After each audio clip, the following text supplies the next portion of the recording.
नमस्कार दोस्तों, अगर आपने कभी प्रॉपर्टी खरीदी है या आप खरीदने जा रहे हैं तो सुप्रीम कोर्ट के इस फैसले से इसमें बहुत बड़ा फर्क पड़ने वाला है। हालांकि ये फैसला पहले भी आया है, बस उसी बात को अब सुप्रीम कोर्ट ने दोहरा दिया है। क्या है मामला?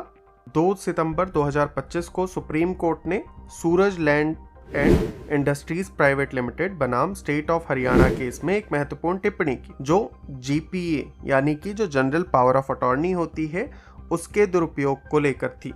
कोर्ट ने 2011 के अपने पुराने फैसले को ही दोहराया है, कोई नई बात नहीं कही है। अब क्या क्या है इसमें? जीपीए कोई टाइटल डॉक्यूमेंट नहीं है, ये कहा है कोर्ट ने।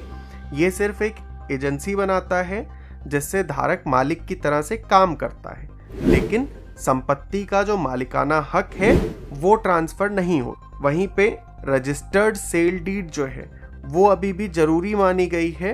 ट्रांसफर ऑफ प्रॉपर्टीज एक्ट 1882 की धारा 54 ऐसा कहती है, और साथ में जो रजिस्ट्रेशन एक्ट 1908 है उसकी धारा 17 के तहत भी इसको मान्यता दी जाती है। तो इमूवेबल जो प्रॉपर्टीज हैं उसका ट्रांसफर सिर्फ रजिस्टर्ड डीड ऑफ कन्वेयंस से ही वैध है। चलिए अब सिंपल भाषा में दोनों चीज़ों को जान लेते हैं। देखो, जीपीए का मतलब होता है जनरल पावर ऑफ अटॉर्नी, मतलब मेरे पास कोई संपत्ति थी, मैंने आपको उस पर अधिकार दिया कि आप उसका रख रखाव करो, अपने हिसाब से यूज़ करो, जो भी शर्तें उस एग्रीमेंट में लिखी जाएंगी आपके और मेरे बीच में वो एग्रीमेंट हो गया। ठीक है, अब इसके अंदर होता क्या है कि जब भी हम ऐसा एग्रीमेंट बनाते हैं तो उसको सेल परचेज के एक डॉक्यूमेंट की तरह भी बना लिया जाता है कि आगे आप फर्दर, मैंने ये राइट आपको दे दिया कि किसी दूसरे को भी उसको आप बेच सकते हो, और उसी के साथ कर दी जाती है विल कि अगर मेरे जो लीगल हायरर्स हैं वो आगे कोई आपके ऊपर ऑब्जेक्शन उठाते हैं तो फिर वो ऑब्जेक्शंस भी सस्टेन ना करें।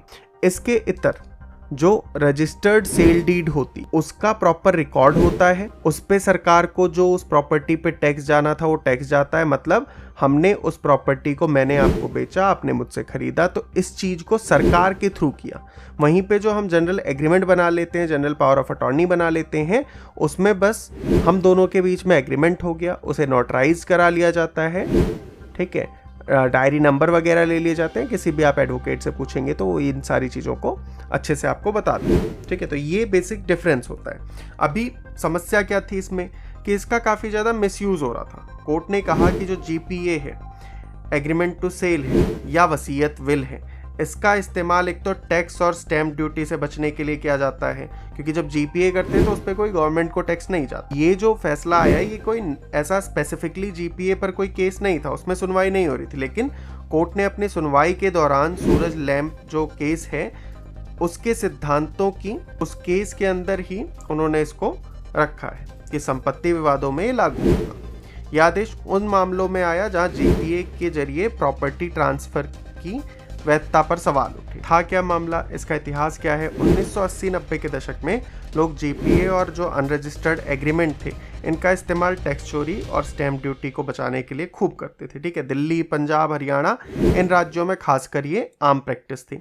सुप्रीम कोर्ट ने 2011 में ही जो सूरज लैंप केस था इसमें इसे गलत ठहराया था, लेकिन प्रथा फिर भी जारी रही।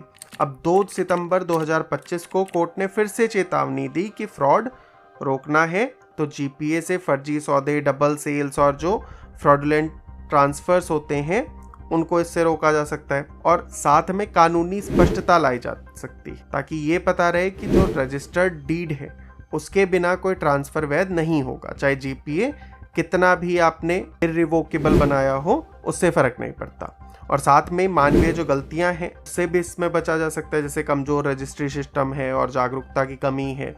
ठीक है, तो इन सबसे विवाद बढ़ता है, तो उसके लिए भी जो सेल डीड है वो होनी चाहिए। अब देखो, सरकार की लापरवाही भी है इसमें कि जब इस तरीके का ऑर्डर आ गया तब से भी चीजें नहीं चल रही थी, है ना, नहीं हो रही। चलिए अब बात करते हैं कि इस फैसले से हमें क्या सीखना चाहिए और हमें क्या आगे चीज़ों का ध्यान रखना चाहिए। देखो, जब भी आप प्रॉपर्टी परचेज कर रहे हो, सेल कर रहे हो वो तो चलो अलग चीज़ है। ठीक है, आपको पैसा मिल गया, आपको मतलब नहीं है इन दैट केस, बट अगर आप खरीद रहे हो तो उसमें आप प्रॉपर्टी ट्रांसफर के लिए रजिस्टर्ड सेल डीड का ही यूज़ करो। ठीक है, जीपीए सिर्फ मैनेजमेंट के लिए है, उस पर भरोसा मत करो। वकील की सलाह लेनी चाहिए। अगर जीपीए से ही आप कर रहे हो तो आप उसको अच्छे से ड्राफ्ट करवाइए, उसमें सारी शर्तों को अच्छे से लिखवाइए ताकि क्लियरली मेंशन रहे सारी चीज़ें और उसके अकॉर्डिंग आप उसको आगे यूज़ कर सको। क्योंकि कई जगहों पे होता है कि अगर ऑथराइज्ड कॉलोनीज़ नहीं है, ऑथराइज्ड लैंड नहीं है, तो वहाँ पे फिर जीपीए ही होता है, वहाँ रजिस्ट्री नहीं होती है। ठीक है, तो वहाँ पे आप इसका ध्यान रख सकते हो। साथ में जो डिजिटल रजिस्ट्री है उसमें सरकार बढ़ावा दे सकते कि अपना ई रजिस्ट्री सिस्टम को पूरे भारत में लागू किया जाए और इसको बहुत मजबूती से रखा जाए। और साथ में हमें जागरूक रहना चाहिए कि जो भी प्रॉपर्टी हम खरीद रहे हैं उससे पहले उसका जो टाइटल है उसका वेरीफाई कर लें। अनरजिस्टर्ड एग्रीमेंट से अगर हो सके तो हमें बचना चाहिए।